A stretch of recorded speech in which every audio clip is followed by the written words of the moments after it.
1° luglio 2021 prende via in tribunale a Vicenza l'atteso processo per l'inquinamento da FAS, ma già se ne riparlerà a settembre. La prossima udienza è fissata per il 16 settembre alle 9:30.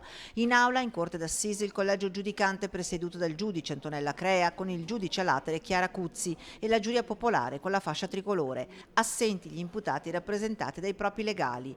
Una prima udienza fondamentalmente tecnica. Il momento più saliente è la costituzione delle parti, delle nuove parti civili costituende, e i difensori degli imputati hanno già preannunciato una richiesta di termini per esaminare la documentazione depositata e per formulare eventuali eccezioni. Salgono a oltre 300, quasi una novantina in più rispetto all'inizio, le associazioni, comitati, enti pubblici e singole persone, ed oggi anche ASL di Verona, Vicenza e Padova, che si sono costituite parte civile in quello che nelle aspettative dovrebbe essere un processo destinato a lasciare il segno.